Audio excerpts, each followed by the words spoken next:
Bismillahirrahmanirrahim. Assalamualaikum warahmatullahi wabarakatuh.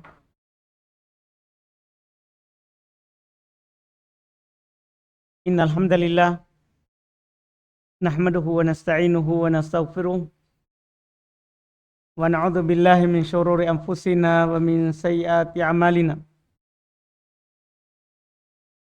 May yahdihillahu fala mudhillalah wa may yudlil fala hadiyalah. Asyhadu an la ilaha illallah wahdahu la syarikalah wa asyhadu anna Muhammadan abduhu wa rasuluh sallallahu alaihi wa ala alihi wa ashabihi wa man tabi'ahum bi ihsan ila yaumiddin, amma ba'd. Alhamdulillah, kembali pada hari ini kita melanjutkan kajian kitab Al-Arba'in An-Nawawiyah, 42 hadits pilihan yang dipilihkan oleh Al-Imam An-Nawawi rahimahullah. Di hari ini kita masuk di hadits kelima. Jika nanti waktu masih luas, kita akan lanjut hadits ke-6.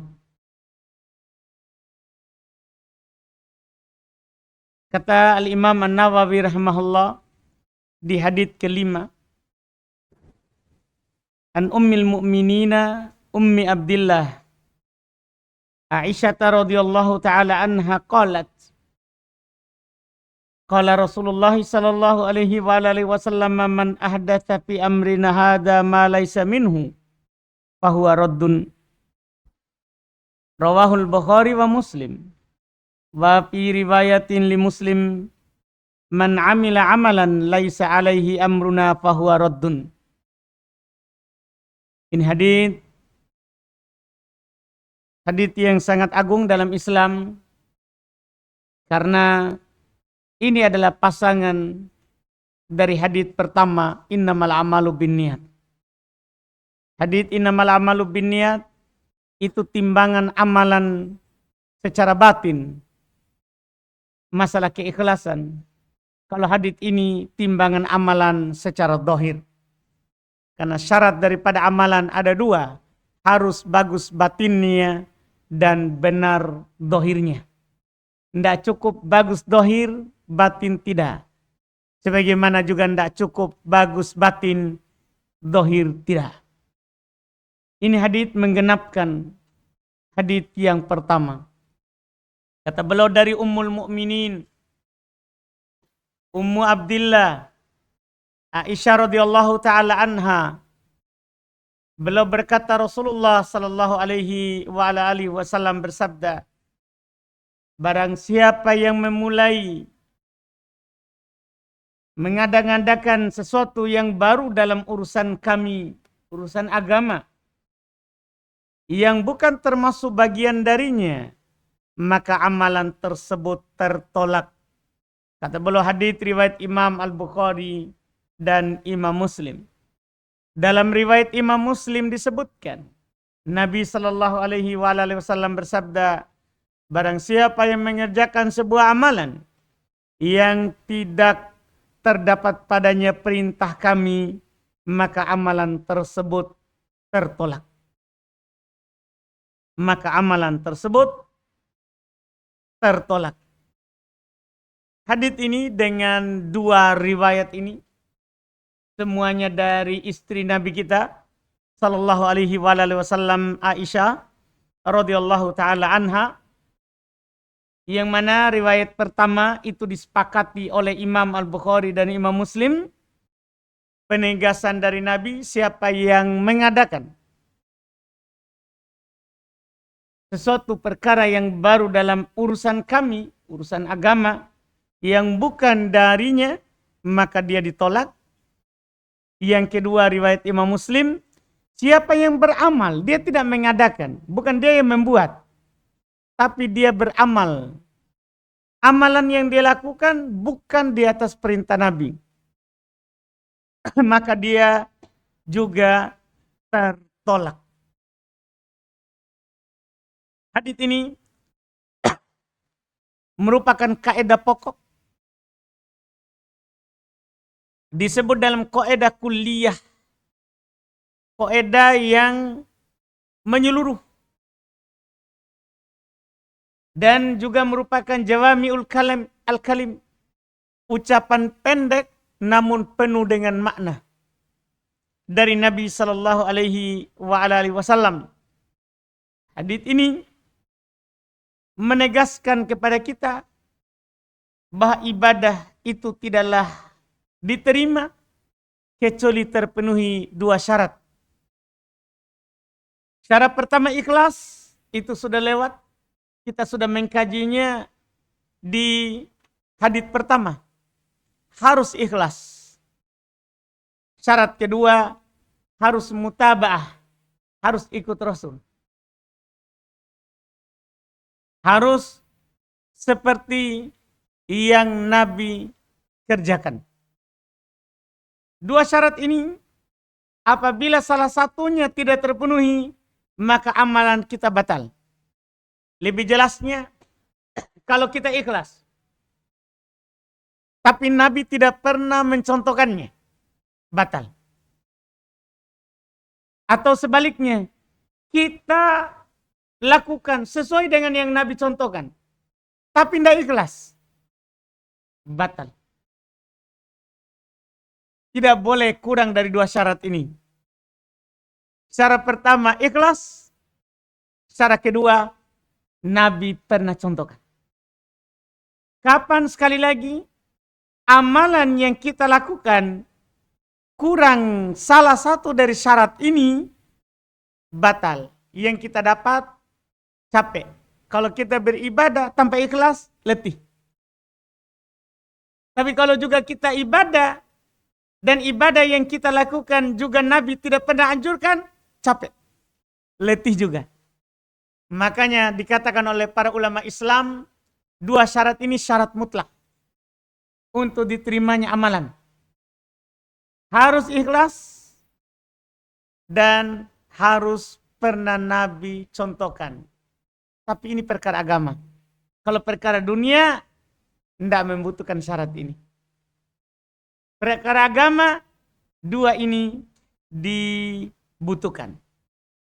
Kenapa? Harus ikhlas. Kalau itu pertanyaannya, jawabannya hadis nomor 1. Karena Nabi bersabda, innamal amalu binniyat wa innama likulli imri'in ma nawa. Sungguh amalan itu tergantung pada niatnya. Dan setiap orang hanya akan mendapatkan apa yang dia niatkan. Kalau pertanyaan kedua, kenapa harus ikut Nabi? Maka jawabannya, karena setiap amalan yang tidak pernah dianjurkan, dicontoh oleh Nabi, ditolak. Dalilnya, hadis yang ada di hadapan kita ini. Hadis kelima. Sekiranya penulis menyusun hadis ini dengan nomor 2, itu lebih bagus lagi. Cuma alhamdulillah penulis meletakkannya di nomor 3. Di nomor 5. Ya, di nomor 5. Tidak ada masalah. Yang penting kita bisa hubungkan ya antara nomor 1 itu syarat pertama dalam diterimanya amalan. Kemudian nomor 5 ini syarat kedua akan diterimanya amalan. Akan diterimanya amalan. Dan kita mengenai penjelasan hadis kedua ini, kalau hadis pertama sudah, mengenai syarat kedua ini, hadis kelima ini, kenapa kita dilarang untuk membuat hal yang baru dalam agama? Tentunya jawabannya karena Islam sudah sempurna. Agama Allah, agama Islam sudah sempurna. Tidak ada sebuah kebaikan yang perbuatan itu adalah merupakan kebaikan bagi kita, kecuali pasti Nabi sudah ajarkan. sebagaimana tidak ada mudarat, kerusakan, dosa, maksiat yang akan membahayakan kita kecuali pasti Nabi sudah ingatkan kita. Agama Islam, agama yang sudah sempurna dan cukup. Allah berfirman, Al-yawma akmaltu lakum dinakum. Pada hari ini kata Allah, saya telah sempurnakan untuk kalian agama kalian. Wa atmamtu alaikum ni'mati. Dan saya telah sempurnakan atas kalian nikmat-nikmatku. Wa raditu lakumul Islam madina. Dan saya telah ridho Islam sebagai agama kalian. Ini nas tegas dari Allah. Dalil jelas bahwa agama ini sudah sempurna. Kapan ada orang menambah sesuatu yang lain, berarti dia menuduh agama masih kurang. Agama masih kurang. Bahkan dikatakan oleh para ulama, seperti Ibnu Majashun meriwayatkan ucapan bahwa dari Imam Malik, man ibtada'a fi al-islami bid'atan faqad za'ama anna Muhammadan khana risalah. Siapa yang melakukan sebuah perkara baru dalam agama Islam ini, maka sama dengan dia telah menuduh Muhammad khianat. Belum menyampaikan itu. Ini bahayanya. Karena Allah sudah katakan, Al-yawma akmaltu lakum dinakum. Pada hari ini saya telah sempurnakan untuk kalian agama kalian. Sudah sempurna dari Allah.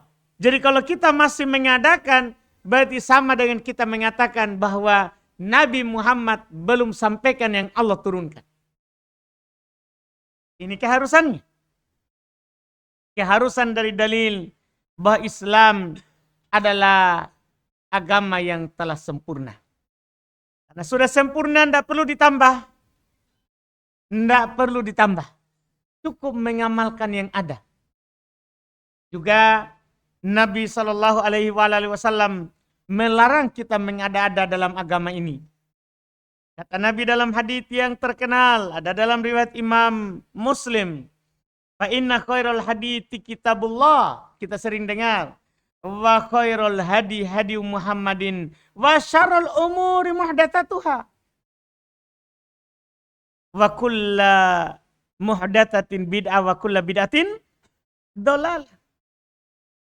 Kata Nabi, sungguh sebaik-baik petunjuk adalah kitabullah. Dan sebaik-baik petunjuk juga petunjuk Muhammad sallallahu alaihi wasallam. Sejelek-jelek perkara adalah yang diadakan. Dan semua yang diadakan itu adalah bid'ah. Dan semua bid'ah itu sesat. Tidak ada bid'ah hasanah. Tidak ada itu bid'ah yang bagus. Semua bid'ah sesat.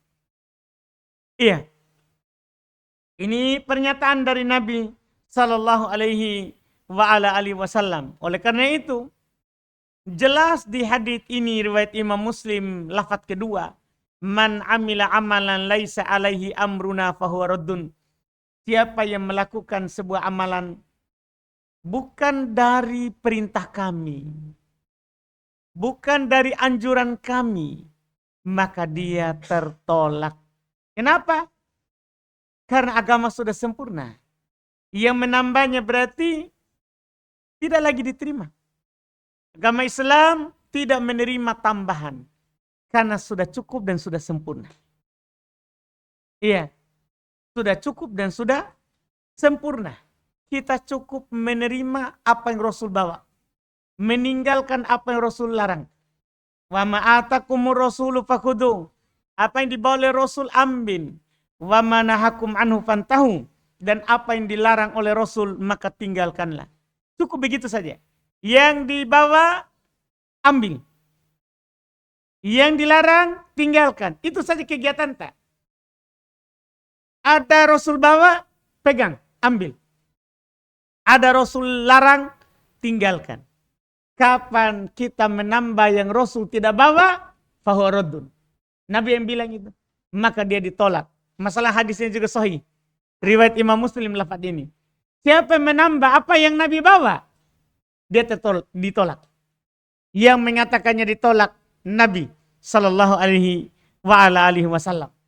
Makanya ini hadits menjadi timbangan amalan secara zahir. Kalau kita mau menilai ini secara batin diterima atau tidak, pakai hadis pertama nomor 1. Kalau mau melihat apakah amalan yang dia lakukan yang kita lihat di orang diterima atau tidak, pakai hadis kelima ini. Pakai hadis kelima. Pernah enggak Rasulullah lakukan ini yang saya lakukan? Ini yang saya lakukan. Misal, kalau kita angkat tangan dalam takbiratul ihram sampai ke bahu atau sampai ke telinga, kita harus bertanya supaya kita belajar. Pernah enggak Rasul lakukan? Ternyata kita belajar Rasul angkat tangan sampai ke sejajar telinga atau Rasul angkat tangan sampai sejajar bahu. Kita lakukan karena Rasul pernah lakukan. Diterima. Ada orang mengangkat kepala, mengangkat tangannya ketika dalam takbiratul ihram. Melebihi telinganya. Kita bertanya, pernah enggak Rasulullah angkat tangan melebihi daun telinga? Ternyata kita membaca dan melihat buku fikih, tidak ada Nabi pernah mengangkat tangan dalam takbiratul ihram. Ya, atau takbir bangkit dari ruku atau mau ruku, atau takbir bangkit dari rakaat kedua. Tidak ada penukilan dari Nabi bahwa belum mengangkat melebihi daun telinga. Maka ditolak. Itu amalan dohir. Amalan dohir. Timbangannya adalah hadits ini. Hadits ini. Ditolak atau diterima, hadits ini penentu. Hadits ini penentu. Man amila amalan laisa alaihi amruna fahuwa raddun. Siapa saja yang melakukan amalan tidak di atas perkara kami, tidak di atas perintah kami, maka dia ditolak. Maka dia ditolak. Nabi yang mengatakan seperti itu. Oleh karena itu, Al-Imam Ibnu Rajab rahimahullah ketika beliau menjelaskan makna hadis ini, barang siapa yang membuat bid'ah yang bertentangan dengan Al-Quran, sunnah, ijma, maka bid'ah itu sesat. Tidak ada dalilnya Quran, tidak ada dalilnya dari hadis, tidak ada juga kesepakatan ulama kaum muslimin, maka dipastikan sesat. Dan dipastikan ia tertolak. Iya, dipastikan tertolak. Tidak akan diterima ya apa yang dia lakukan. Iya, maka setiap amalan dikatakan oleh Al-Imam Ibnu Rajab rahimahullah, setiap amalan yang tidak sesuai dengan syariat, dia adalah tertolak. Ini ketika belum mensyarah hadits ini. Karena Ibnu Rajab mensyarah hadits ini dalam kitab Jami' al-Ulum wal Hikam. Belum syarah hadits ini yang ditambah oleh Imam Nawawi, yang dibuat oleh Imam Nawawi rahimahullah, dan belum tambah lagi nanti di ujung ya 8 hadits sehingga menjadi 50 hadits isinya ini hadits arba'in. Nawawi 8 adalah 42. Iya. Beliau syarah hadits ini dan beliau berkata seperti itu, bahwa hadits ini menjadi timbangan bagi amalan lahir sebagaimana hadits innamal a'malu binniyat timbangan bagi amalan batin. Maka setiap amalan yang tidak sesuai dengan syariat adalah tertolak. Semua amalan, amalan apapun yang tidak ada pendalilannya dalam syariat, maka amalan itu ditolak. Amalan itu ditolak walaupun ikhlas.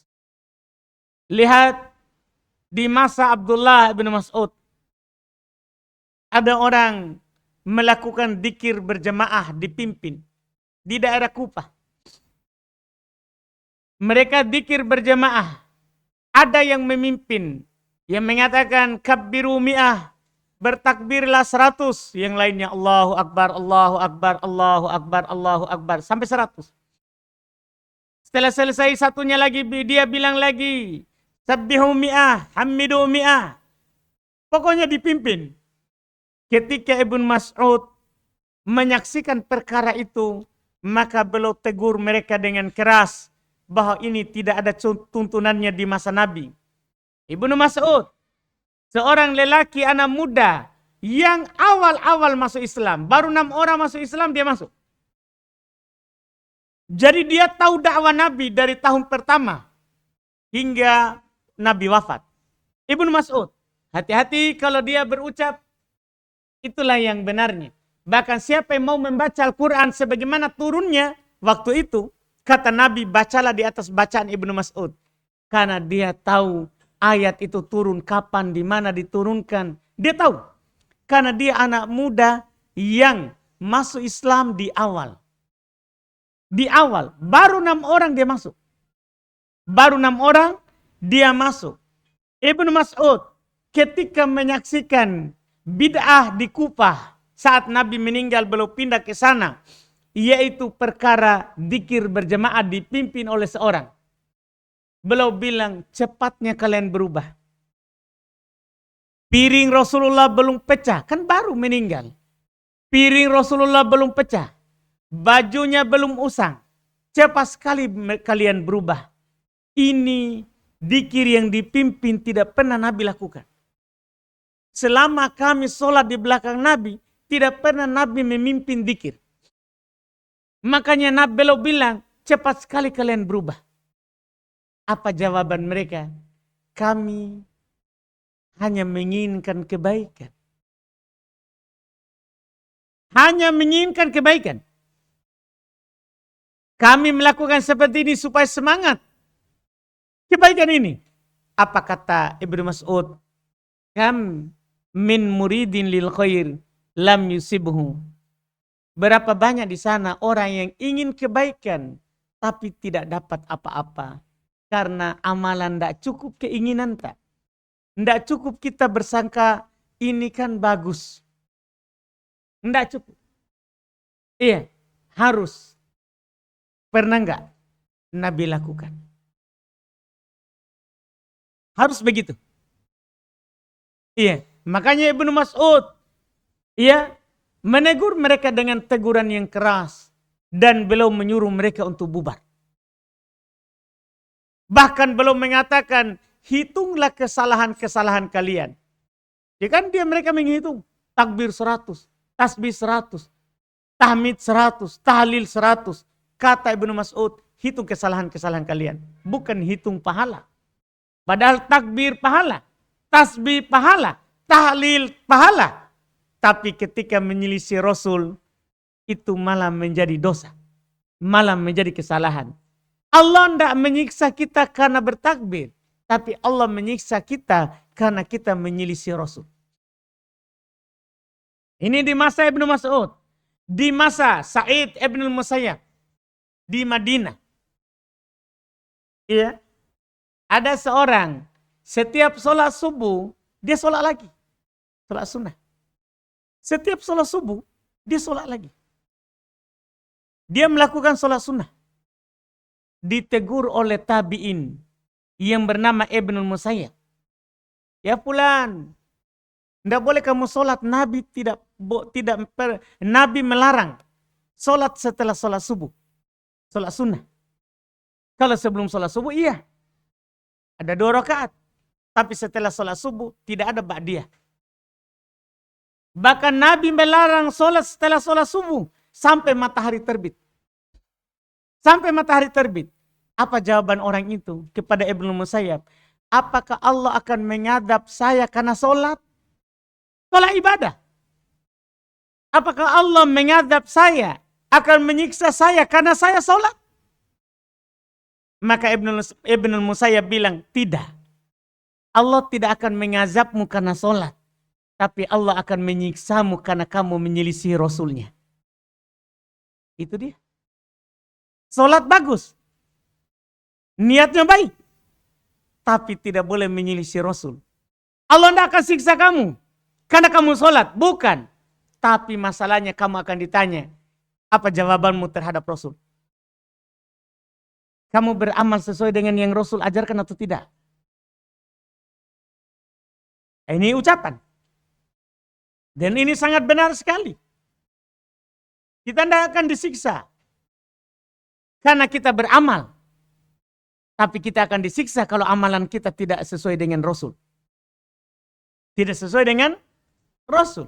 Makanya Nabi SAW di dalam wudhu beliau contohkan. Beliau contohkan itu wudhu. Dinukil oleh sahabat. Nabi contohkan. Nabi tidak mencukupkan membacakan kepada mereka ayat. Ya ayyuhalladzina amanu idza kumtum ilas sholati faghsilu wujuhakum wa aydiyakum ilal marafiq wamsahu bi ru'usikum wa arjulakum ilal ka'bain. Ini kan ayat turun. Wahai orang-orang beriman, kalau kalian hendak berdiri sholat, cuci wajah kalian. Cuci tangan sampai ke siku. Usap kepala kalian, cuci kaki sampai mata kaki. Tidak cukup. Nabi, kata Utsman bin Affan, meminta air wudu. Beliau cuci tangan 3 kali. Berkumur-kumur dan masukkan ke hidung 3 kali. Belum mencuci wajah 3 kali. Cuci tangan sampai ke siku 3 kali. Kiri, kanan, kiri. Belum usap kepalanya 1 kali. Kemudian belum mencuci kakinya. Ini Utsman bin Affan nukil. Hadits Bukhari Muslim.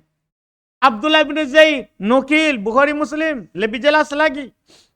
Beliau juga sama. Mempraktekkan wudu seperti Nabi wudu. Mencuci tangan 3 kali telapak tangan. Berkumur-kumur. Lebih jelas. Berkumur-kumur. Memasukkan air ke hidung dengan 1 telapak tangan. Bahkan disebutkan telapak tangannya. 1 telapak tangan. Mengeluarkan dan memasukkannya dan mengeluarkannya. Kemudian Nabi mencuci wajahnya 3 kali.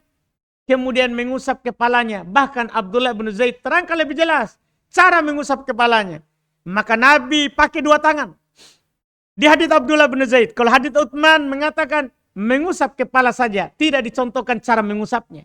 Hadits Abdullah bin Zaid yang melihatnya. Nabi mulai dengan bagian depan kepala pakai 2 tangan.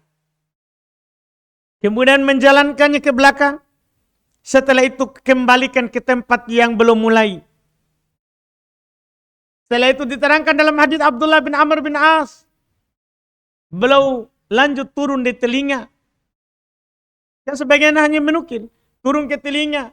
Dan memasukkan ke bagian dalam telinga. Bayangkan rinciannya. Memasukkan ke bagian dalam telinga adalah jari telunjuk. Kemudian ibu jari di bagian luar telinga. Ini diterangkan caranya. Kemudian mencuci tangan sampai ke siku. Kemudian mencuci kaki sampai ke mata kaki. Ini keterangan. Tidak cukup dengan Quran. Nabi praktekkan dengan perbuatan. Salat. Nabi SAW bersabda, "Shollu kama ra'aitumuni usolli." Salatlah sebagaimana kalian melihat saya salat. Apakah cukup dengan ucapan itu? Tidak. Nabi sholat di atas mimbar. Belum bertakbir.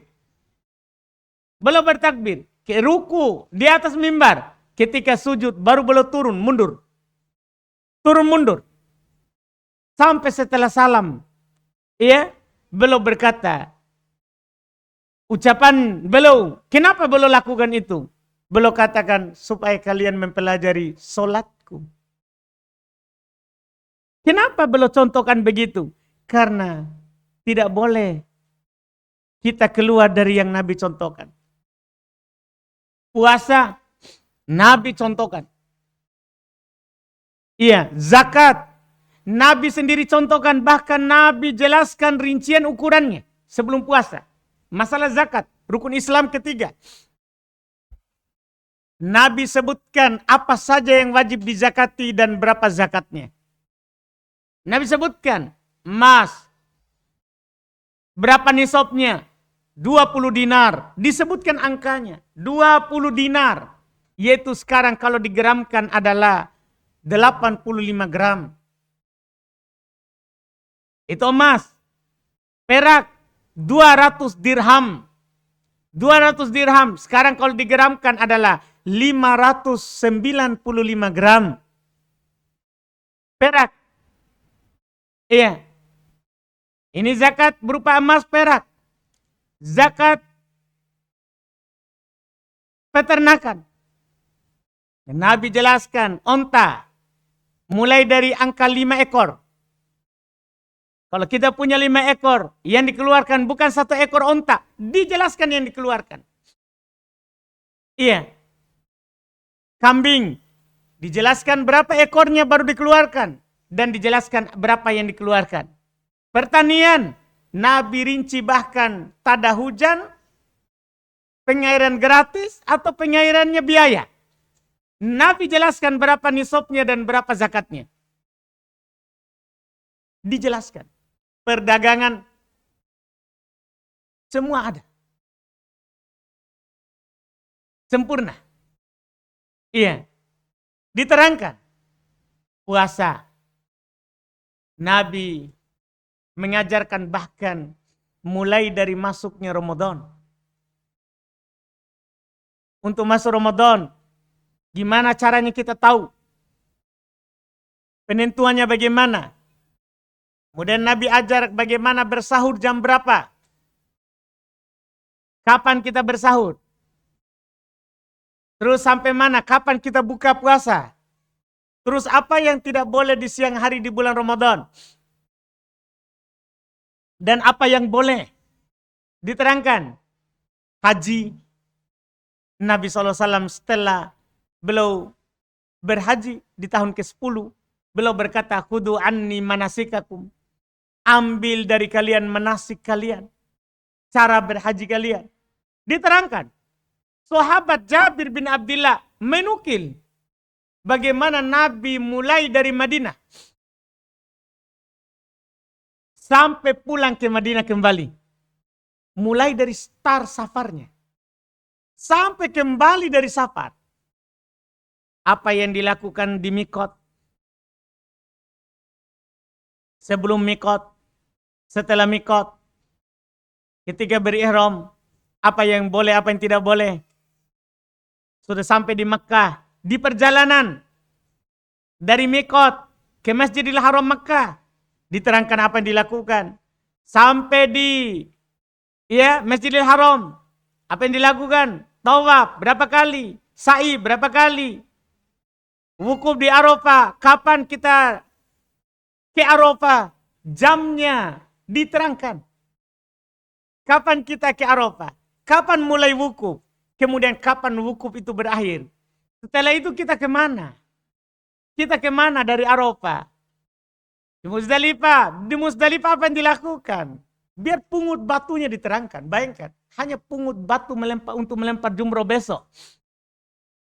Diterangkan. Batu yang bagaimana itu yang dipakai. Dijelaskan. Masalah biar pungut kerikil. Di mana kerikilnya diambil. Diterangkan. Iya. Haji.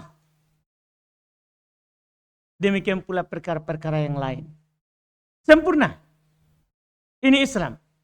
Kesimpulannya, tidak ada satu kebaikan kecuali pasti Nabi sudah ajarkan. Tidak ada. Cari saja, ada enggak kebaikan yang tidak pernah Nabi ajarkan? Di dalam Islam ini, tidak ada. Semua kalau itu kebaikan, sudah beliau ajarkan. Dan semua itu kalau itu kebaikan, pasti sahabat lebih dulu melakukannya.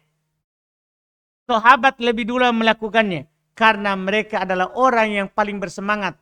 Siapa yang lebih semangat mengamalkan syariat? Kita atau sahabat?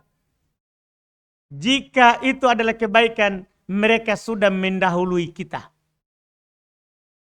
Tidak ada satu kebaikan pun yang mereka sisakan untuk kita yang belum pernah mereka lakukan. Gimana tidak? Pernah gak kita menangis, sedih, karena tidak bisa beramal? Seperti orang lain beramal. Kan begitu? Iya, kita ini kadang bahagia. Di Ummahat, cek kehamilan, hamil. Ramadan, alhamdulillah hamil. Malah bahagia tidak puasa. Malah bahagia tidak puasa. Kan begitu? Sahabat dulu menangis dia. Bahkan datang ke Rasulullah, Rasul, ada nggak saya bisa bantu? Dia datang ke Rasul. Ada enggak yang bisa bantu saya untuk beramal? Jadi kalau dia tidak beramal, tidak bisa, dia datang ke Rasul. Ada enggak yang bisa bantu saya untuk beramal? Iya. Yang tidak bisa berkurban, datang ke Rasul. Kalau ada Rasul bisa bantu, dia bagi hewan kurbannya ke sahabat yang tidak mampu beli. Dia kasih. Dia kasih. Sahabat yang lain juga begitu. Ada sahabat datang ke Rasul, tapi Rasul bilang, saya tidak punya apa-apa. Kalau ada saya kasih. Maka di antara sahabat yang tidak mampu, kasih tunjuk. Saya tunjukkan kepada kamu orang yang bisa membantumu. Dia tunjukkan temannya. Kenapa? Karena mereka bersedih. Kalau tidak bisa beramal. Seperti yang lain. Mereka bersedih. Di antara mereka ada yang datang mengadu kepada Rasulullah. Orang-orang kaya telah pergi mendahului kami. Mereka bersedekah, kami tidak bisa bersedekah.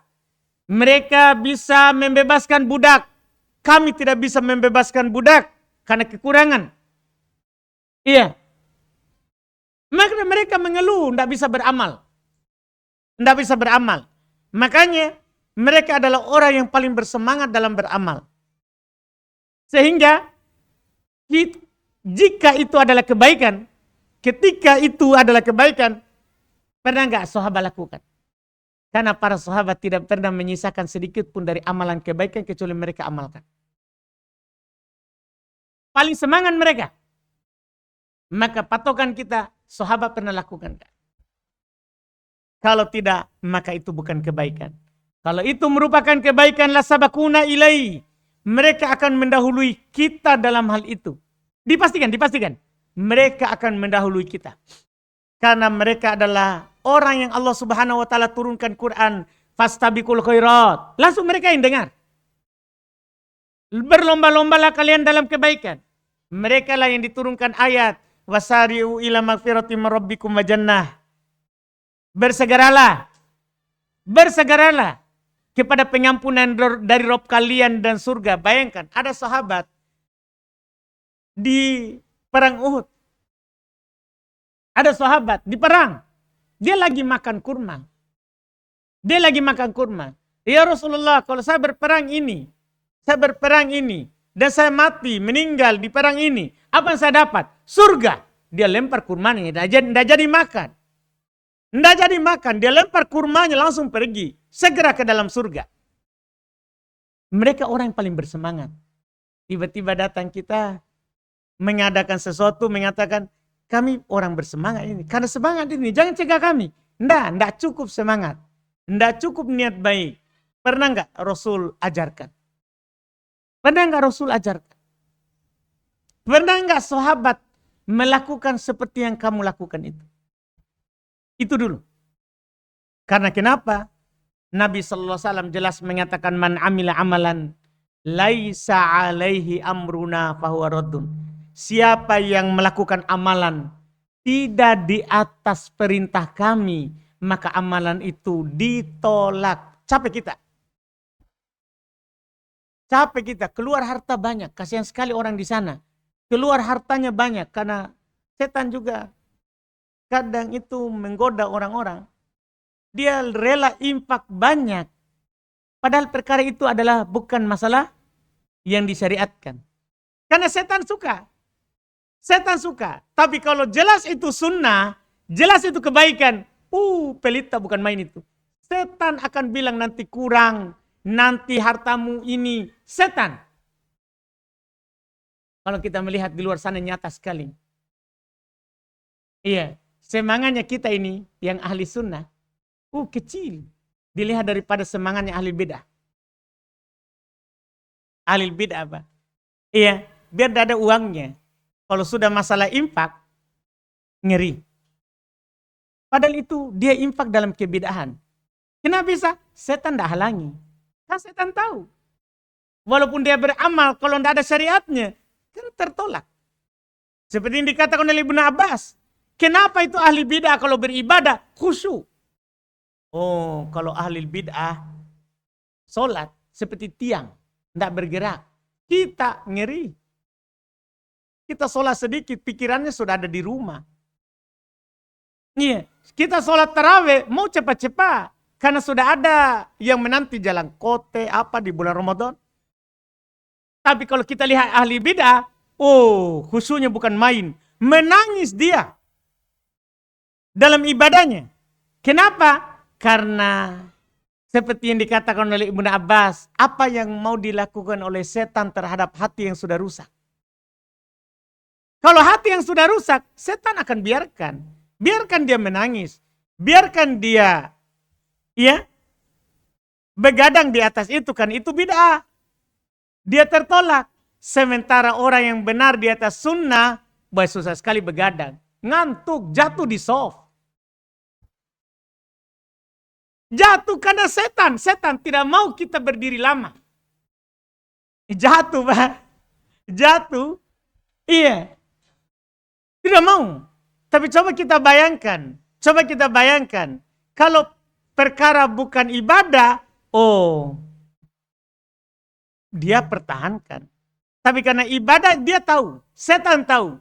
Ibadahnya orang yang ikhlas dan sesuai dengan Nabi, itu pahalanya besar.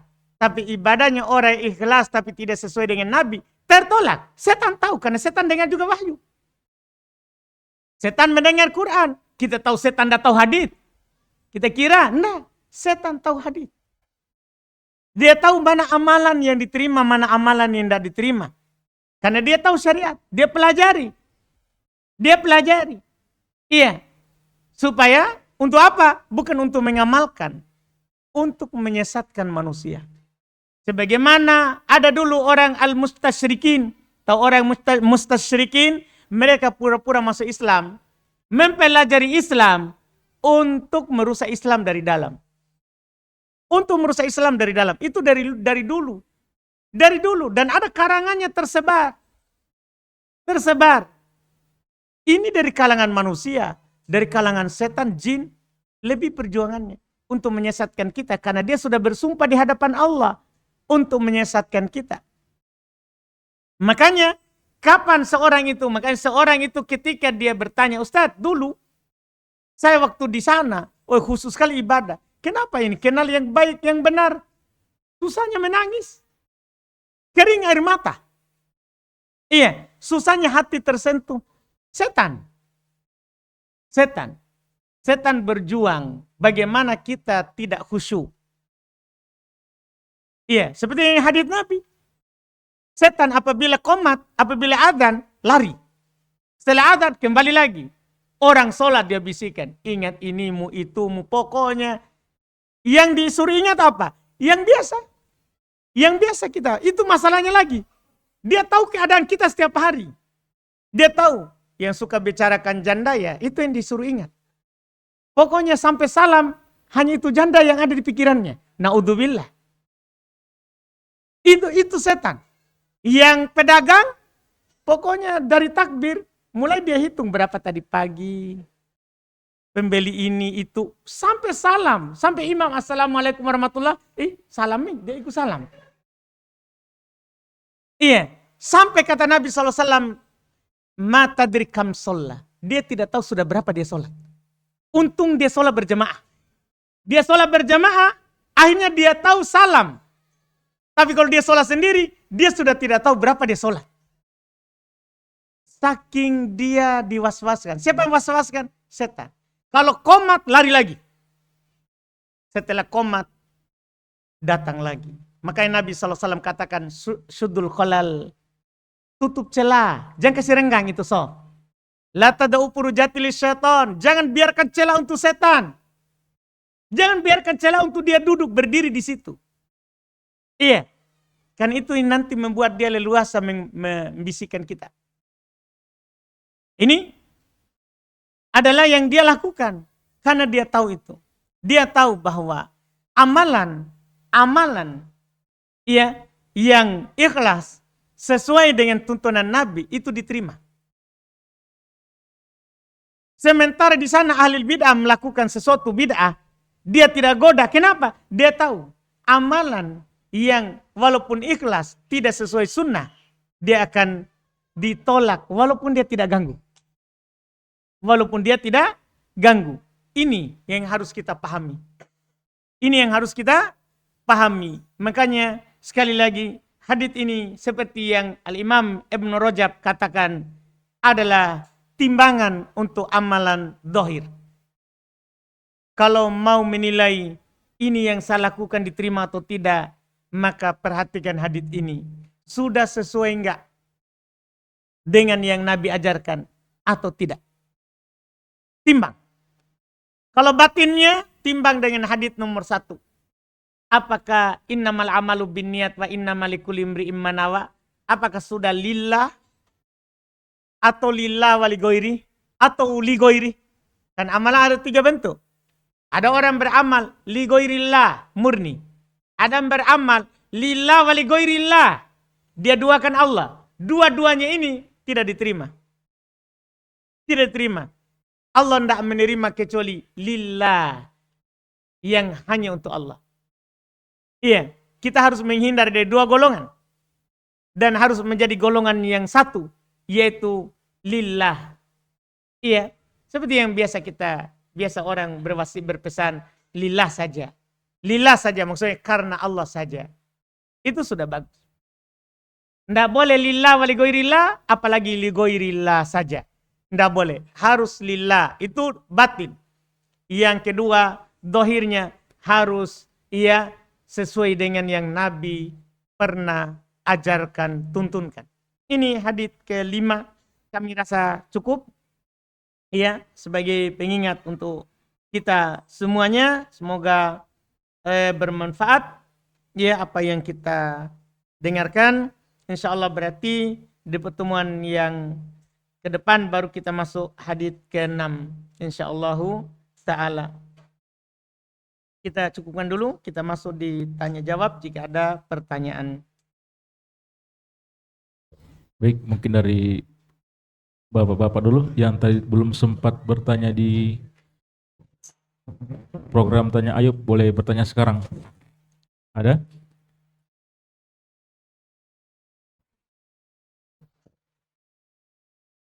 Bismillah, Ustadz mau bertanya tentang perkara seorang yang menanggung dosa ketika di hari kiamat. Akan tetapi dalam Al-Quran ada juga penjelasan bahwasanya orang-orang akan menanggung dosanya masing-masing. Bagaimana cara memahami dari perkara ini, Ustadz? Syukran.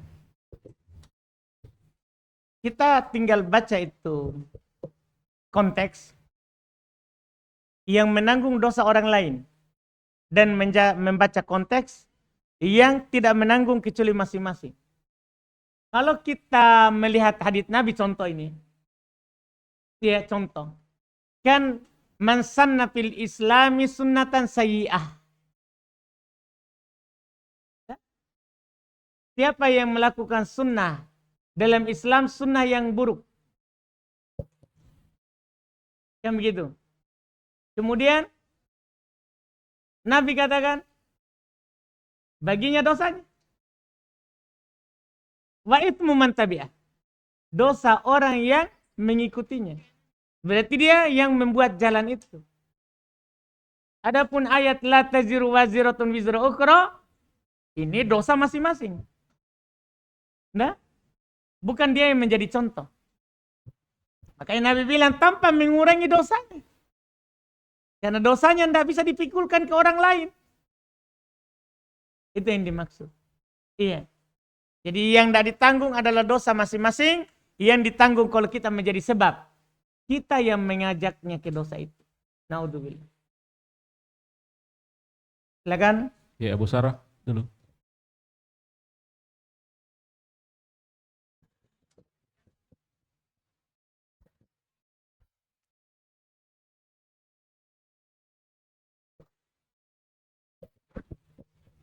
Terima kasih. Hadis tentang man amila amalan laisa alaihi amruna fahuwa raddun. Barang siapa yang beramal yang amalnya itu tidak sesuai dengan contoh dari Nabi maka tertolak. Namun banyak yang melakukan perbuatan yang tidak contoh dengan alasan bid'ah hasanah. Gimana itu, Ustaz? Baik. Berarti Abu Sara terlambat sedikit tadi. Kelihatan beliau. Karena tadi kita sudah bacakan hadis bahwa kullu bid'atin dolalah. Setiap bid'ah itu sesat. Tidak ada hasanah. Tidak ada bid'ah yang bagus. Semua bid'ah tidak ada yang bagus. Karena Nabi bilang kul, semua. Itu orang-orang, Pak. Ini bid'ah yang baik. Kalau begitu, itu kan bid'ah yang dilakukan pertama tadi. Yang dzikir berjamaah. Itu kan paling baik itu karena untuk semangat. Cuman Ibnu Mas'ud bilang tidak dapat apa-apa. Karena bid'ah itu semua tidak baik. Di antara bukti tidak baiknya, dia ditolak dari pelakunya. Jadi itu perkataan orang, Abu. Orang yang mengatakan ada bid'ah yang baik. Kalau Nabi, semua bid'ah tidak baik. Semua bid'ah itu sesat. Begitu. Yang kedua, Ustaz, tentang perkataan atau sebutan, apa perbedaannya itu, Ustaz? Ada jin, ada iblis, dan setan. Perbedaannya, Ustaz? Sama semua itu, Pak. Itu namanya saja. Seperti kita ada Ubaid, ada Abu Sarah. Gitu. Iya, sama semuanya. Itu dilihat di Quran, Pak. Ketika iblis tidak sujud di Adam, apa kata Allah? Apa kata Allah? Wa kana minal jin. Yang tidak sujud iblis. Dan Allah katakan dia dari jin. Berarti jin adalah itu iblis. Iblis adalah jin. Sama, setan juga adalah iblis, jin. Sama. Walaupun di sana ada penggunaan ya. Ada orang mengatakan kalau setan sifatnya. Tapi hati-hati dari itu. Kan di sana ada yang mengingkari adanya zat setan. Ada yang mengingkari. Setan itu cuman pikiran jahat. Sebagaimana malaikat tidak ada zatnya. Cuman bisikan baik. Hati-hati itu. Kita enggak ke situ. Kita enggak ke situ. Kita katakan saja jin, setan, iblis itu zat. Punya badan. Cuman dia alam goib. Jin dinamakan jin karena tertutup dari kita. Sebagaimana jannah dinamakan jannah karena tertutup oleh pohon surga. Sebagaimana juga janin. Janin dikatakan janin karena tertutup oleh perut. Begitu Pak.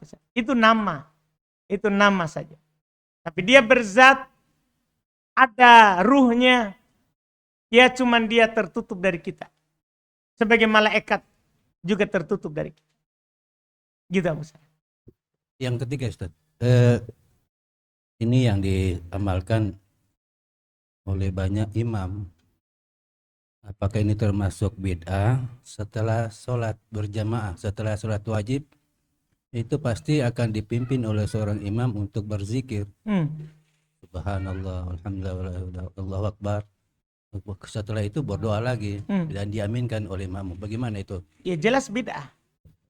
Itu namanya bid'ah idhofiyah. Karena bid'ah itu ada dua, Pak. Ada bid'ah istiqlaliyah, ada bid'ah idhofiyah. Ada bid'ah tersendiri. Nah, ada bid'ah tambahan. Bid'ah tambahan ini yang banyak, Pak. Seperti ini. Dzikir setelah sholat disyariatkan. Cuman dia tambahkan dengan cara berjamaah. Itu namanya bid'ah idhofiyah. Bid'ah tambahan dalam amalan yang ada syariatnya. Ya ada bid'ah istiqlaliyah yang berdiri sendiri. Seperti bid'ah maulid. Itu kan tidak ada asalnya memang dari Nabi. Bid'ah tahlilan pada hari ketiga, ketujuh. Itu bid'ah tersendiri. Tidak ada tuntunannya dari Nabi SAW. Iya, seperti itu Pak. Silakan Pak, masih ada.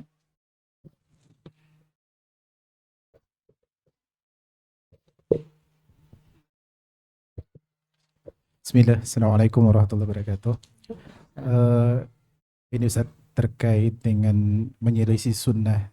Tadi kalau yang ini Ustaz, Anda tangkap bahwa kalau orang-orang terdahulu hal yang mereka lakukan terkait menyelisih sunnah itu notabene kaitannya dengan ibadah juga. Misalkan mereka berzikir lebih dari 100 dan lain sebagainya. Tentu ini merupakan perkara menyelisih sunnah.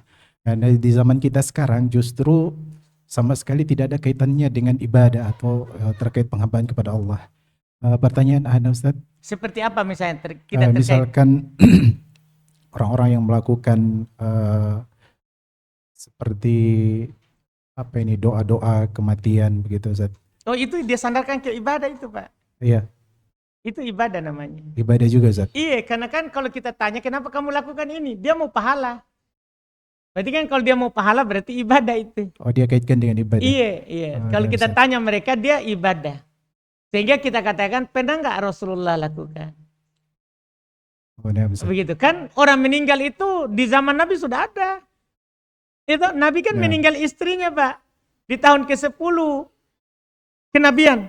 Bukan 10 Hijriah. Meninggal istri beliau Khadijah. Tidak ada doa-doa itu, tidak ada dikir-dikir. Kemudian di Madinah, tahun keempat, awal tahun keempat, meninggal istri beliau Zainab. Tidak ada itu di Madinah padahal ini. Bisa saja kita bilang, oh itu kan belum disyariatkan di Makkah.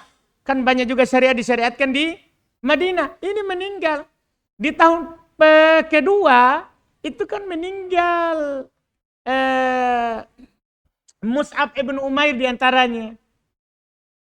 Orang yang paling berjasa di Madinah. Tidak ada dilakukan tahlilan. Sehingga orang meninggal itu dari zaman Nabi. Kalau ada orang yang melakukan, kalau itu kebaikan pasti sudah dilakukan di zaman itu. Karena zaman wahyu.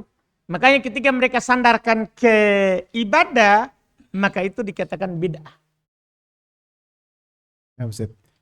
Kemudian pertanyaan lanjutan Ustaz kaitannya dengan tata cara sholat tadi. Misalkan ada yang menyelisih sunnah, mungkin katakanlah ketika dia bertakbir melebihi dari apa yang sudah ditentukan, apakah sandarannya sejajar bahu dan telinga atau artinya tidak ada dari kedua itu. Ketika kita bermakmum dengan imam seperti itu, bagaimana dengan sholat kita Ustaz? Baik, sholat kita sah. Iya, sholat kita sah. Tidak ada yang batal sholatnya dari kita. Makanya Nabi sudah katakan memang di hadits Ibnu Abbas, yusalluna bikum, mereka sholat mengimami kalian. Fa'in asobu falakum walahum, kalau dia benar, maka untuk mereka pahalanya dan untuk kalian. Wa'in akhtau, kalau mereka salah, menyelisihi, fa'alaihim walakum, maka dosanya atas mereka, pahalanya untuk kalian. Berarti kan kita tetap pahala. Mereka salah karena menyelisih sunnah. Begitu Pak. Terakhir Ustaz, nasihat untuk anak pribadi Ustaz. Ini bisa dibilang yang kadang tanpa kita sadari kita selalu bermudah-mudahan ketika bermajelis di masjid antara maghrib ke isya. Setelah kajian itu biasanya kita setelah adzan isya itu kadang kita asyik dengan ngobrol sesama teman, dalam artian terbentuk kelompok-kelompok baru, bahkan ngobrol. Bahkan dengan suara yang kadang terdengar ya agak berisik Ustaz. Ini antara menunggu iqamah untuk isya Ustaz. Pertanyaan Ana, apakah hal ini dibolehkan itu kita lakukan, ya ngobrol sambil menunggu.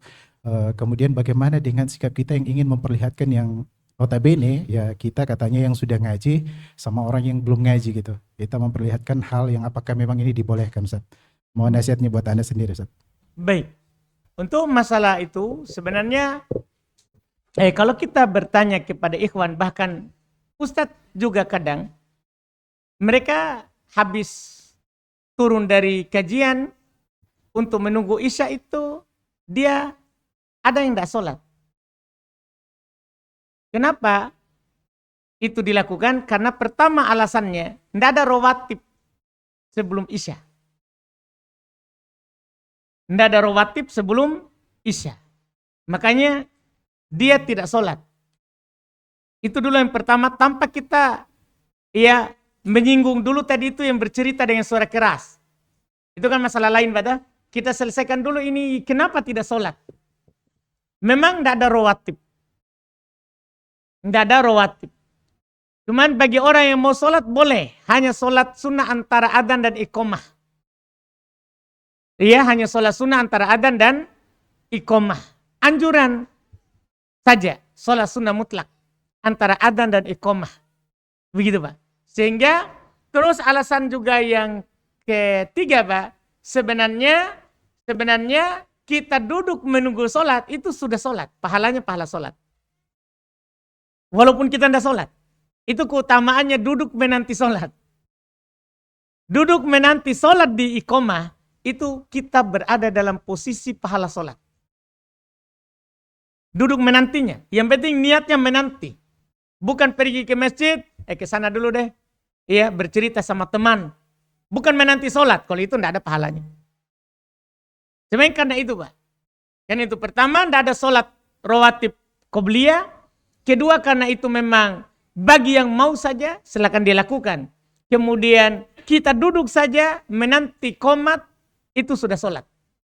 Dianggap pahala sholat. Dengan niat dia duduk menanti sholat. Baru kita setelah itu kita membicarakanlah orang-orang yang bercerita tadi itu. Tentunya kita nasihati mereka. Boleh bercerita. Tapi jangan mengganggu orang. Jadi itu saja Pak. Karena kan tidak bisa kita bilang harus semua ikhwah sholat. Kan tidak bisa juga begitu. Karena kalau kita bilang harus berarti seakan-akan kita wajibkan sunnah muakkad kan. Sementara di situ tidak ada sunnah muakkad. Cuman kita nanti tinggal perbaiki saja. Kalau memang kita tidak sholat, jangan mengganggu orang yang sholat. Jangan mengganggu orang yang sholat. Nasihati saja mungkin teman-teman. Kalau memang mengganggu, jangan mengganggu. Lebih baik kita duduk diam menunggu sholat dikumandangkan. Iqamah dikumandangkan. Tinggal itu saja. Karena kalau kita bilang ikhwah semua sholat. Sementara iya itu memang bukan sholat rawatib. Bukan sholat rawatib. Sekali lagi tinggal ini adab dalam masalah suara. Masalah suara saja. Kalau memang bercerita, cerita bisi-bisi saja. Sama teman di sampingnya. Dengan alasan mengganggu orang yang sholat. Itu saja dinasihatkan nanti. Wallahu a'lam. Assalamualaikum warahmatullahi wabarakatuh Ustaz. Saya mau tanya tentang bagaimana hukumnya membayar makanan atau minuman lewat kris. Tidak apa-apa Pak.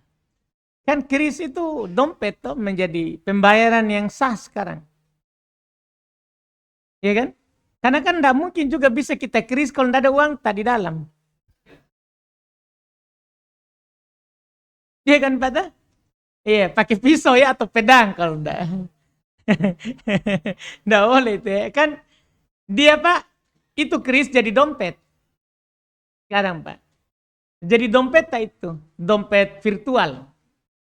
Dompet virtual. Jadi tidak apa-apa. Boleh. Yang penting itu ya otomatis. Karena kalau tidak ada isi tidak jadi juga. Iya. Satu lagi Ustaz. Ini ada kejadian di Palu sini. Teman juga. Ada orang yang jual rumah. Supaya cepat dia jual rumah itu harga 250. Supaya cepat laku, si makelar ini datangi yang punya rumah, dia minta sertifikat rumah ini, dia bermohon di bank. Jadi, Makelarnya. iya, dia bermohon. Jadi yang beli siapa? Tidak, makelar ini Ustadz, dia ambil sertifikat tadi itu, dia masukkan di bank, kemudian cair uang itu. Karena harganya 250, cair 500, 250 itu dia kasihkan si pemilik rumah ini. Terus? Kemudian pembayar angsurannya itu si makelar.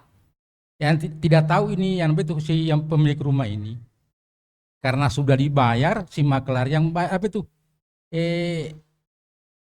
Jadi bayar yang beli ini rumah si makelar. Si makelar. lewat sertifikat itu dia kasih masuk ke bank supaya cair uang itu, kemudian cair uang itu dia bayarkan rumah tadi itu. Yang angsurannya bayar itu si makelar tadi ini. Kemudian Jadi data-datanya siapa yang masuk? Makelar. si makelar ini dia minta data-data dari si pemilik rumah itu, KTP apa semua itu. Kemudian dia bayar, makelar bayar dulu selama 3 bulan. Kemudian dia tidak bayar lagi, udah kredit macet. Nah, begitu. Akhirnya yang ditagih Yang ditagih ini sudah tiada lagi, Pak. Disita bank sudah itu rumah tadi itu. Ya, begitu. pertama ini penipu ini. Penipu ini, Pak. Enggak boleh itu. Penipu ini. Dia sengaja pergi ke bank menipu bank. Baik, dia tipu bank.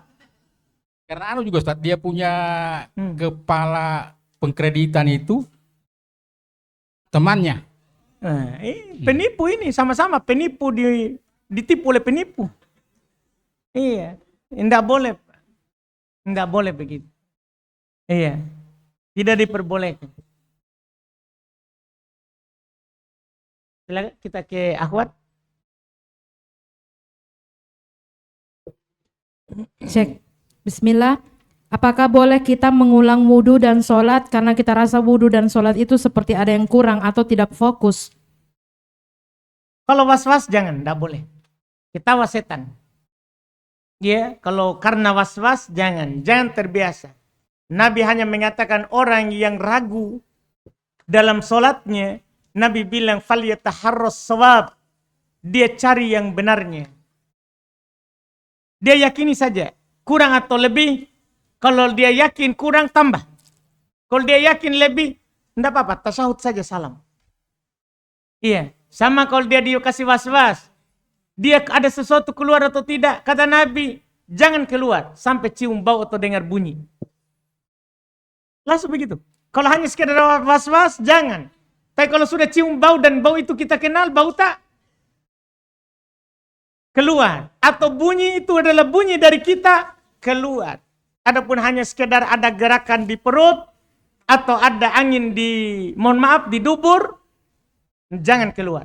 Pokoknya sampai cium bau atau dengar suara. Itu menunjukkan kita bangun di atas yang yakin. Ya, dan kaidah umumnya al-yakinu la yazulu bisyak. Yang yakin tidak bisa hilang dengan keraguan. Kalau yakin sudah sholat, sudah sholat. Yakin sudah wudhu belum batal, bangun di atas itu. Iya, bangun di atas yang yakin. Karena yakin tidak bisa hilang kalau ada sedikit keraguan. Tidak bisa diangkat oleh keraguan. Iya, wallahualam. Tambahannya Ustadz, kalau salah kiblat bagaimana Ustadz? Apakah diulang? Ulanglah. Itu yakin itu. Yakin salah kiblat. Jadi kalau orang salah kiblat dalam sholat, kalau dia tahu setelah sholat, ulang. Kalau dia tahu saat sholat, dia boleh berputar. Boleh berputar saat sholat. Iya, boleh berputar saat sholat. Tidak perlu dia ulang dari awal. Tapi kalau setelah sholat, maka dia ulang dari awal. Ya, karena menghadap kiblat adalah perintah. Perintah. Syarat sah sholat. Ya, kita di tengah sholat berbalik, bergeser. Setelah sholat kita ulangi. Wallahualam. Di kapal. Tambahannya di kapal. Biasa miring sendiri ya. Enggak, kita sholat di awal cari yang arahnya. Kemudian di tengah perjalanan, tapi itu Abu Hanif lama itu. Iya, kayak tahun saya enggak pernah naik kapal. Iya, lama itu Abu Hanif bergesernya. Kapal apa kita naik? Ketinting. Iya kan. Itu kalau kapal besar itu Abu Hanif lama geser belok arahnya karena dia kalau di laut lepas dia tembak lurus kan. Bapak tahu itu. Iya kan, jangan berhayal yang tidak terjadi. Kecuali perahu kecil, bisalah ada angin, ada ombak, dia akan berbelok. Maka kita berbelok. Karena kita lihat itu beloknya. Beda kalau kapal besar, enggak kita lihat itu. Dan dia lama juga berbeloknya. Tapi kalau perahu kecil, kita ikut berbelok. Tapi catatannya kalau sholat wajib. Kalau sholat sunnah, kita boleh tidak menghadap kiblat di kendaraan. kita boleh sholat ke arah kendaraan mengarah. Kalau sholat sunnah. Iya, wallahualam. Apakah pernikahan yang hamil di luar nikah itu harus diulang? Bagaimana kalau tidak? Kemudian bagaimana jika bukan mahram yang menikahkan? Karena sampai ia dewasa tidak diberitahu kalau dia hanya anak angkat.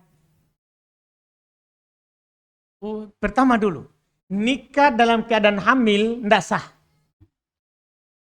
Ketika tidak sah, karena syarat pernikahan harus kosong perut dari janin ya, bukan dari makanan.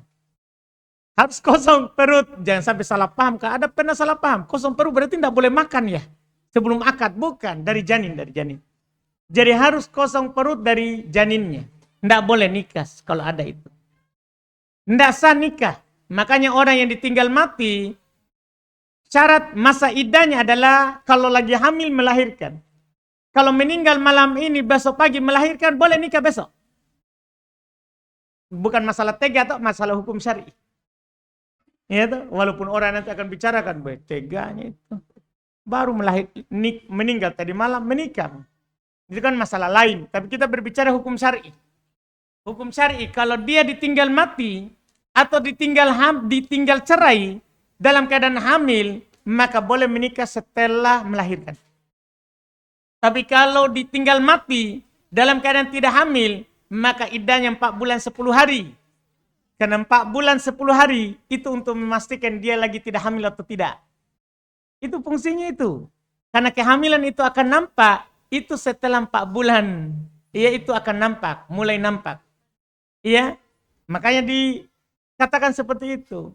Demikian pula perempuan yang ditinggal cerai itu 3 kali haid. Kenapa? Orang biasanya itu kalau masih haid, masih hamil awal, itu masih haid. Masih haid. Iya. Dan kalau mulai janinnya agak besar, maka nanti dia tidak haid. Walaupun Ibnu Taimiyah mengatakan masih kemungkinan haid walaupun besar. Hanya saja itu kebanyakan perempuan. Kalau sudah 3 kali dia haid, berarti tidak hamil. Itu semua untuk menjaga dia nikah tanpa hamil. Kenapa? Seperti itu untuk menjaga nasab. Karena kalau kita nikahi dia hamil, kita bisa paksakan, kita bisa pastikan kalau itu punya tak. Ya kan, bisa saja dia mudah kasih kita, dia juga mudah kasih orang lain. Kita tidak tahu itu spermanya kita yang jadi atau spermanya orang lain. Jaga nasab, syariat kita menjaga nasab. Menjaga nasab, tidak boleh menikah. Bukan kita menuduh orang, tapi itulah syariat, menjaga nasab. Menjaga nasab. Iya, makanya tidak boleh nikah dalam keadaan hamil. Dan tidak sah. Tidak sah. Wajib dia akad ulang setelah melahirkan. Itulah bentuk tobatnya. Dia akad ulang setelah melahirkan atau setelah tahu saat perut itu kosong. Dia akad ulang. Kemudian untuk pertanyaan berikutnya tadi, apakah sah nikah dinikahkan oleh yang bukan mahram? Katanya diangkat dari kecil ya, tetap sah. Sah nikahnya. Itu kan masalah akad. Karena kan boleh wali hakim. Anggaplah dia diwakilkan oleh orang tua angkat, orang tua aslinya. Kan saat dikasih memang dari waktu diangkat. Kan diangkat, dikasih itu diwakilkan sudah. Iya kan? Diwakilkan kepada ayah angkatnya, ibu angkatnya untuk mengatur keperluannya. Maka ketika itu terjadi dan sampai akad terjadi, sah akadnya. Karena dia diwakilkan dari kecil. Kan sah akad kalau yang mengakadkannya adalah wakil dari orang tuanya. Sah akadnya, sah pernikahannya. Wallahualam. Afan Ustadz, Ana tidak pernah hadir di kajian seorang ustadz atau ustazah yang mengaku salaf, tapi masih menghalalkan foto. Ana tidak hadir karena Ana khawatir bergampang-gampangan dan terkena syubhat di kajian-kajiannya yang lain. Bahkan untuk belajar tahsin saja Ana tidak mau ikut. Apakah tindakan Ana itu sudah benar? Apa? Dibilang tadi menghalalkan? Ana tidak pernah hadir di kajian seorang ustadz yang mengaku salaf tapi masih menghalalkan foto. Baik. Masalah menghalalkan foto diperselisihkan ya. Itu jangan jadikan menjadi orang langsung keluarkan dari salaf begitu. Kalau masalah menghalalkan foto. Karena masalah menghalalkan foto diperselisihkan. di kalangan para ulama. Karena ada yang menganggap foto itu pakai kamera sekarang seperti cermin. Kalau Syekh Ibnu Utsaimin. Katanya seperti kita berdiri di hadapan cermin. Dengan syarat kalau Syekh Ibnu Utsaimin, dengan syarat tidak diedit. Kan namanya cermin. Kan dibolehkan karena dia seperti cermin. Artinya tidak boleh diedit, tidak boleh diubah warna. Tidak boleh apa-apa. Karena dibolehkan karena dia seperti cermin. Walaupun Syekh Shalih Al-Fauzan agak berat dalam masalah ini. Beliau bilang foto itu bukan seperti cermin. Dia seperti gambar. Bahkan lebih parah daripada gambar. Yang jelas ada perselisihan. Iya, jadi jangan kita gara-gara itu kita tidak hadir di kajian. Kalau begitu nanti kita tidak hadir kajiannya Syekh Utsaimin. Karena dia belum bolehkan foto itu. Dengan syarat yang ketat. Dengan syarat yang ketat. Ketat syaratnya Syekh Ibnu Utsaimin dalam masalah foto. Dan walaupun di sana juga ketat bantahan orang yang membantah Syekh di situ. Orang yang membantah Syekh Ibnu Utsaimin di situ keras. Seperti Syekh Mukbil punya karangan terkait dengan hukum gambar. Syekh bin Baz punya karangan terkait dengan hukum gambar. Iya, belum dibantah pendapatnya. Wallahu a'lam. Pas awal sholat rambut aman dan tidak kelihatan, dan ketika selesai sholat ternyata ada rambut yang keluar dan terlihat. Apakah harus mengulang sholat? Tidak. Jadi masalah mendapatkan najis, ya, mengetahui bahwa ternyata aurat kelihatan, ya, maka itu melakukan larangan. Melakukan larangan dalam sholat, kalau ditahu setelah sholat, tidak membatalkan sholat. Tidak perlu diulang. Tidak perlu diulang. Iya. Beda kalau meninggalkan yang diperintahkan. Menghadap kiblat. Meninggalkan wudu. Itu diperintahkan namanya. Maka harus diulang. Adapun karena ada najis atau ada aurat yang tersingkap dan kita tidak tahu kecuali setelah sholat, maka itu tidak perlu mengulang sholat. Sah sholatnya. Wallahualam. Dan dimaafkan karena dia tidak tahu. Afwan Ustadz, bolehkah dipakai untuk berwudu air yang ditampung di baskom yang tidak tertutup? Yang air itu juga diambil untuk cuci tangan, cuci muka, sikat gigi. Tidak berubah warna, rasa, dan bau? Siapa tahu diambil air sikat gigi berubah rasanya? Menjadi pasta gigi? Jangan air itu gini. Air itu selama dia keluar dari bumi, turun dari langit, itu suci dan mensucikan. Tapi kalau dia keluar dari bumi, turun dari langit, dan bercampur dengan zat suci, masuk sabun, zat suci namanya, maka air itu suci tapi tidak mensucikan. Apa bedanya suci? Suci artinya tidak najis. Tidak mensucikan maksudnya tidak boleh lagi dipakai wudhu, tidak boleh dipakai mandi junub. Mandi biasa boleh. Tapi kalau untuk mensucikan tidak. Posisi ketiga, ada air keluar dari turun dari langit, keluar dari bumi, masuk najis. Masuk najis. Iya. Maka yang ini sama yang tadi, apakah airnya menjadi najis? Air kedua tadi, suci dan mensucikan. Kalau air yang tadi, dia kalau merubah warna, rasa, dan bau, tetap suci, tapi tidak mensucikan. Yang ketiga ini, kalau masuk najis, merubah rasa, warna, dan bau, maka dia tidak suci dan tidak mensucikan. Itu bedanya. Tidak suci dan tidak mensucikan. Tapi kalau dia masuk zat tidak najis atau zat najis, tidak berubah rasa, warna, dan bau, maka dia tetap suci dan mensucikan.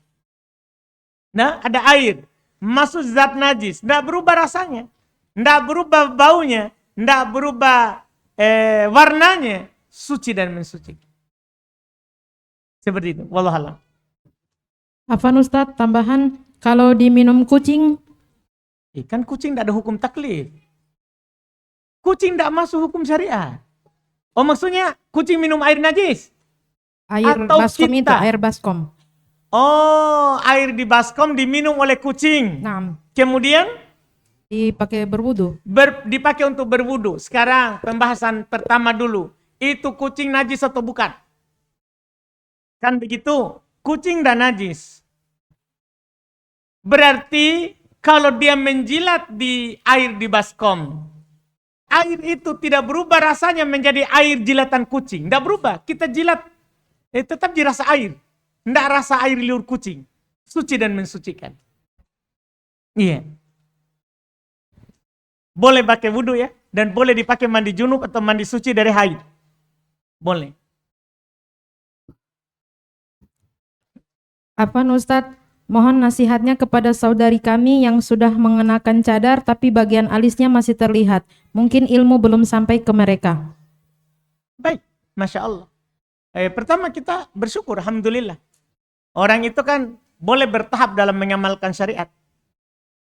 Iya, kita harus maklumi saudari-saudari kita yang baru jangan dipaksakan tertutup seperti kita, tidak kelihatan kecuali mata sebelah. Jangan dipaksakan. Iya, orang baru Alhamdulillah dia sudah mulai pakai jilbab. Harus kita mulai sayang, mulai pandang dia. Jangan sampai karena tidak pakai cadar langsung kita tidak tegur. Enggak. Bahkan tidak pakai jilbab pun masuk ke tempat taklim, kita tegur, kita ramah. Alhamdulillah, banyak orang di sana di luar tidak masuk taklim.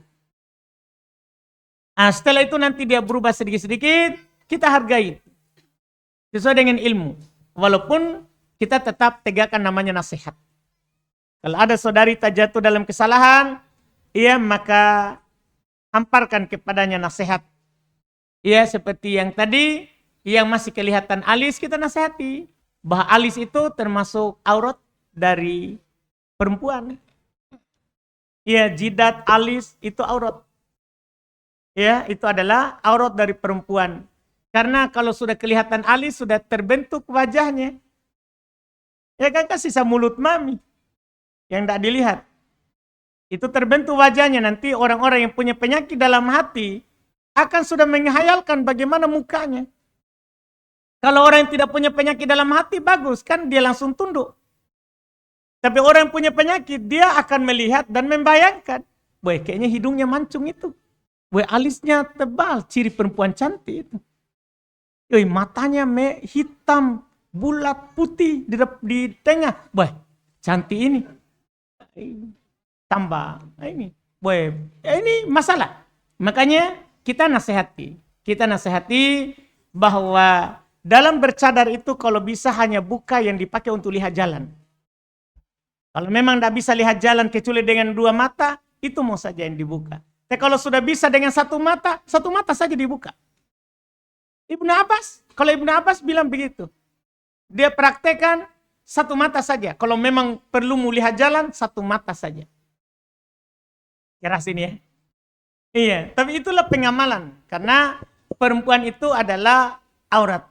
Kata Nabi. Tidak ada yang tidak aurat dari perempuan. Tidak ada yang tidak aurat dari perempuan. Itu yang kita nasihatkan. Kita sampaikan kepadanya hadits Nabi. Al-mar'atu aurah. Perempuan itu aurat. Perempuan itu adalah aurat. Tidak boleh kita bermudahan dalam berpakaian, ya. Tidak boleh kita bermudahan dalam keluar rumah, tidak kecuali ada hajat dan kebutuhan. Tidak boleh kita bermudahan untuk bermuamalah dengan laki-laki karena dia aurat dan juga perempuan itu adalah fitnah. Perempuan itu adalah ujian paling besarnya laki-laki adalah perempuan. Ujian paling besarnya laki-laki adalah perempuan. Maka perempuan harus dia menjaga dirinya. Harus dia menjaga dirinya. Jangan menjadi sebab laki-laki itu terfitnah. Jangan sampai ada yang berpendapat, biar kan dia aja yang terfitnah. Enggak, kita tidak boleh menjadi sebab. Kita tidak boleh menjadi sebab laki-laki itu jatuh dalam dosa dan maksiat. Wallahualam. Masih ada Ustadz. Silakan. Afwan Ustadz, izin tanya, kan sebaik-baiknya wanita itu di rumah. Tapi bagaimana kalau kita sering keluar pergi kajian dan belajar? Masya Allah. Betul, sebaik-baiknya di rumah. Tapi kan belajar itu hajat dan kebutuhan. Belajar itu hajat dan kebutuhan. Maka itu dibolehkan.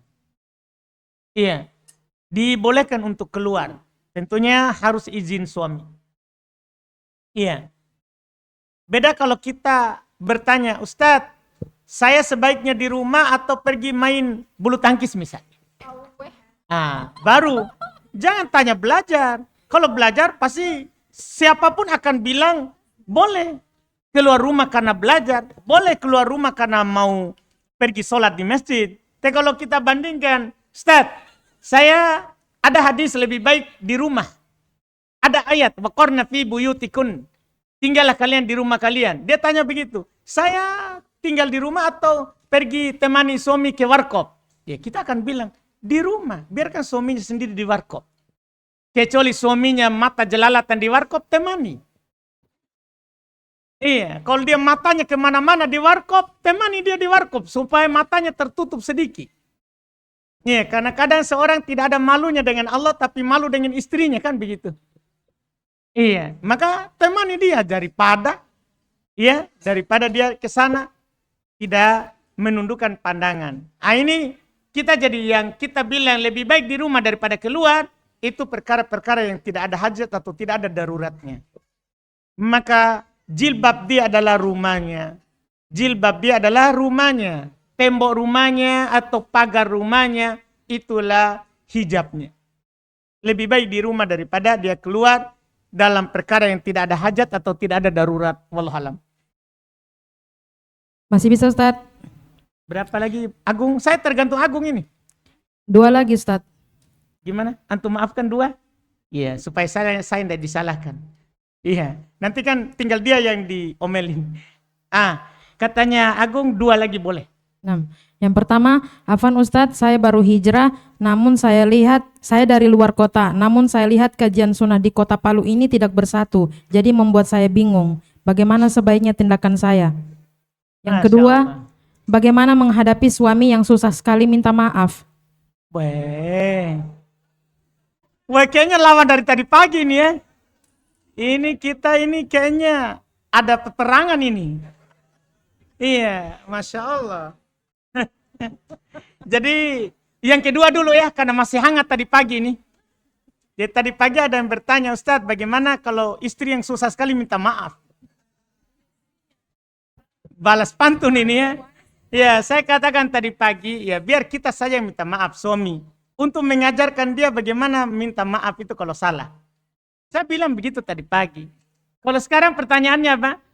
Menghadapi suami yang susah minta maaf. Iya.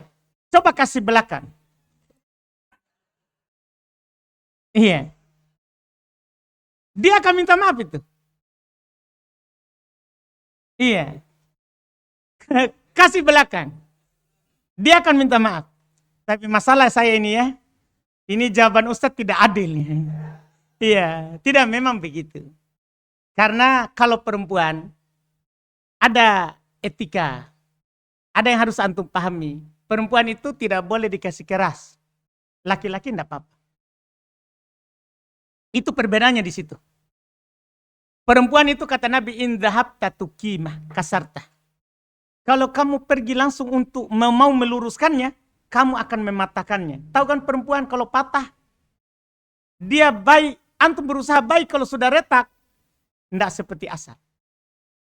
Perempuan dia paling ingat sejarah keburukan. Kebaikan suami dia lupakan. Ahli sejarah dalam keburukan. Iya. Itu masalah. Makanya Nabi ingatkan memang. Jadi perempuan itu dihalusi. Makanya saya bilang tadi pagi, kalau dia susah minta maaf, kita yang ajarkan minta maaf. Tidak bisa dikasih punggung, kan dia akan kasih punggung lebih banyak.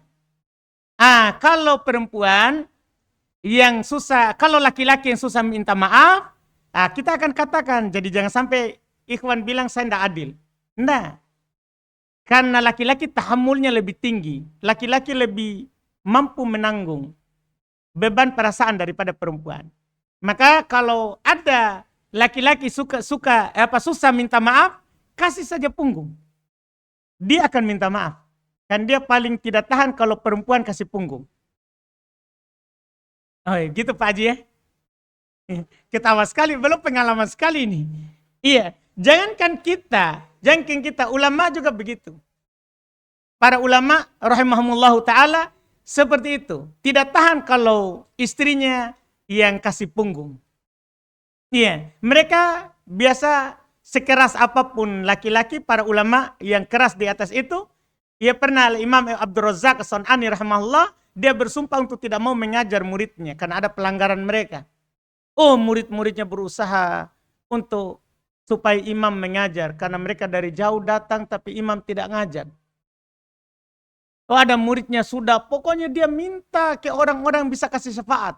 Pokoknya dia minta ke orang terpandang apa semua, tidak ada yang berhasil. Ada satu orang murid cerdas, dia datangi istrinya imam. Dia datangi, tolong minta kepada imam untuk ajar kami. Diminta oleh istrinya langsung, dia ajar.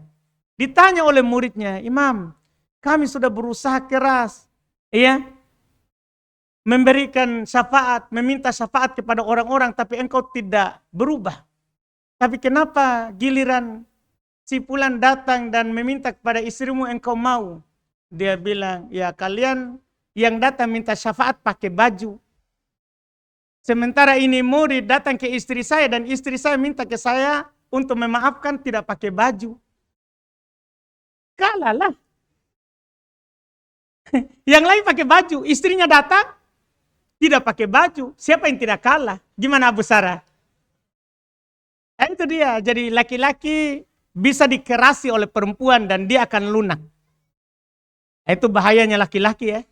Itu lain lagi, itu laki-laki bahaya di situ. Iya, laki-laki bahaya di situ. Karena dia mudah dipengaruhi oleh perempuan. Kecuali yang bertakwa kepada Allah Subhanahu wa taala. Maka beda jawaban sedikit ini Ahwan. Ya, kalau perempuan kita bilang, ya kasih punggung sedikit. Insya Allah dia akan minta maaf dengan segera. Iya, kalau tidak mempan sehari 2 hari. Tidak mempan 2 hari, 3 hari. Iya, kasih punggung. Insya Allah dia akan belajar meminta maaf. Iya, wallahualam. Habis waktu? Sudah 2. Oh, 1 yang pertama tadi ya. Masya Allah, di Palu ini ya. Iya. Apa dibilang tadi di Palu? Kajian salaf? Enggak, berarti bukan salaf. Kan kalau salaf pasti bersatu. Itu kalau tidak bersatu, bukan salaf berarti. Ya kan? Enggak ada salaf yang tidak bersatu. Jangan bilang ada kajian salaf tidak bersatu. Kajian salaf bersatu. Lihat, alhamdulillah, masya Allah. Saya di sini terus terang tidak bisa hadir di kajian ustaz-ustaz karena datang hanya sekali sebulan. Tapi kelihatan toh kita itu rata-rata kalau ada satu ustaz rata-rata kita berkumpul kecuali ada kesibukan lain. Antum bisa melihat toh Ustaz Abu Hurairah kadang datang, kadang kita sama. Ustaz Ja'far, Ustaz sekarang di Ustaz Akmal, Ustaz Rizki. Siapa bilang bahwa kajian salaf kalau beda masjid enggak apa-apa toh? Enggak ada masalah. Iya, kalau kita bilang kajian salaf tidak bersatu, enggak mungkin ada orang salaf tidak bersatu. Enggak, semua salaf bersatu. Iya, selama kita pegang Al-Quran dan Sunnah, di atas pemahaman sahabat, pasti kita bersatu. Walaupun mungkin enggak ketemu karena masing-masing ada kesibukan. Enggak ada itu bilang, jangan gak usah bingung, selama kajian salaf, pasti bersatu itu. Karena yang berselisih itu pasti ahli bid'ah. Pasti ahli bid'ah. Yang berselisih itu hanya ahli bid'ah. Selama salaf, pasti akan bersatu. Iya, pasti akan bersatu. Jadi kalau kita bilang ada di Palu ini adalah salaf tapi tidak bersatu, agak aneh. Tidak ada salaf yang tidak bersatu. Karena selama saya sepakat sama teman saya misalnya, kita sama-sama berdakwah di atas Quran dan Sunnah, pasti kita bersatu. Pasti kita saling mendukung walaupun tidak hadir, pasti kita saling mendukung. Iya. Jadi tidak ada dibilang, mohon maaf, tidak ada dibilang kajian salaf tidak bersatu. Kalau tidak bersatu berarti kan bukan salaf, kan begitu. Pasti kita beda pemikiran. Kita beda pondasi. Ada hal yang berbeda. Wallahualam. Kita cukupkan, alhamdulillah. Mudah-mudahan bermanfaat. InsyaAllah kita lanjut lagi di pertemuan akan datang. Subhanallah hamdik. Asyhadu an la ilaha illa anta astaghfiruka wa atubu ilaik. Assalamualaikum warahmatullahi wabarakatuh.